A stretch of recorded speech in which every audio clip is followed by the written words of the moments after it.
Hello, welcome to the new episode.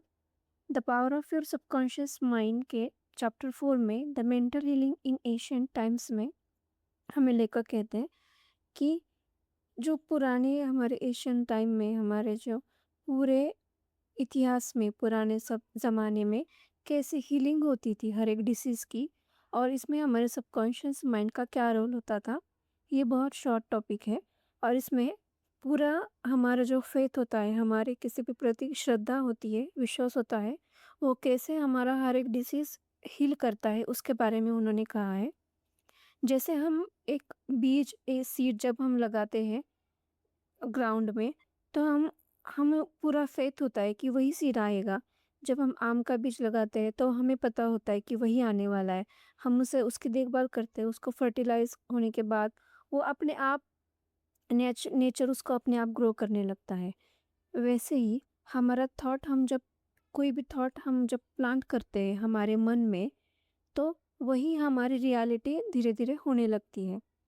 और पुराने ज़माने में हीलिंग कैसे होती थी? अगर कोई डिसीज़ हो रहा है, अगर कोई प्रॉब्लम ह्यूमन में हो रहा है, तो इतना मेडिकल सिस्टम इतना ज़्यादा प्रोग्रेसिव पहले नहीं था जितना अब मॉडर्न टाइम्स में है।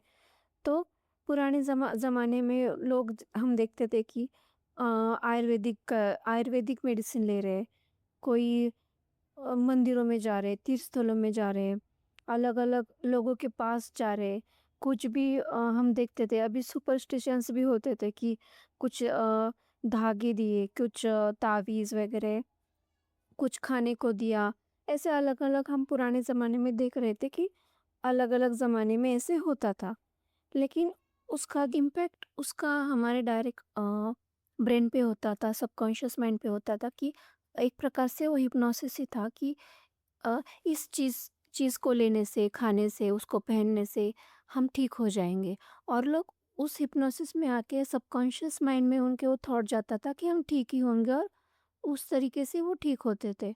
और ऐसे ही जब हम कोई भी डिसीज़ हमें होता है, कुछ भी छोटा-मोटा हो, स अ, अगर कोई कोल्ड हो, फीवर हो, फिर भी हम जब भी हॉस्पिटल में जाते हैं, हमें पता होता है कि हम मेडिसिन लेंगे तो ठीक हो जाएँगे, क्योंकि हमने वो कमांड्स दी होती है कि ये मेडिसिन लेने से हमें ठीक ही होने वाले हैं। और जब हमारा ये फेथ पॉज़िटिव तरीके से होता है, तो उसका इम्पैक्ट पॉज़िटिव आता है। अगर जब हम उसको फेथ को उसको नेगेटिव वे से लेंगे कि इससे मैं ठीक नहीं होऊँगा, और अगर पुराने ज़माने में भी जो लोग उसको नेगेटिव वे में लेते थे कि इससे मैं कैसे ठीक होऊँगा, ये ठीक नहीं है, तो उसका इम्पैक्ट नेगेटिव होता था, उनका डिसीज़ कम नहीं होता था और बढ़ जाता था। ऐसे ही इस चैप्टर में सिर्फ यही बताया कि हमारा फेथ, हमारा बिलीफ सिस्टम कैसे हमारे बॉडी के जो डिसीज़ होते हैं उसको क्योर करता है। कोई भी डिसीज़ पहले माइंड में आता है, और फिर जब उसके साथ बॉडी के साथ उनका जब कनेक्ट हो जाता है, सिंक सिंक हो जाता है, तो वो बॉडी में भी आ जाता है। बीमार हमारी बॉडी नहीं होती, बीमार हमारा माइंड होता है। और पहले माइंड जब हमारा बीमारियाँ लेता है, तो धीरे-धीरे वो हमारे बॉडी पे आने लगती है।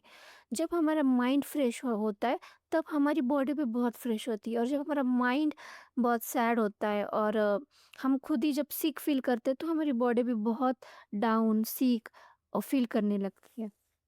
ऐसे ही पूरी की हीलिंग जो पावर होती है हमारे सबकॉन्शियस माइंड में ही होती है। जिस प्रकार से हम सबकॉन्शियस माइंड में फेथ डालेंगे हमारे खुद के ऊपर कि मैं ठीक होऊंगा, मैं ठीक ही हूँ, और ये डिसीज़ मेरा ठीक हो जाएगा, तो वही इम्पैक्ट रियल लाइफ में हमारे बॉडी पे भी दिखने लगते हैं। सो इस चैप्टर में हमें यही कहा है कि हमारा फेथ, हमारे बिलीफ सिस्टम हमारे बॉडी को भी हील करता है।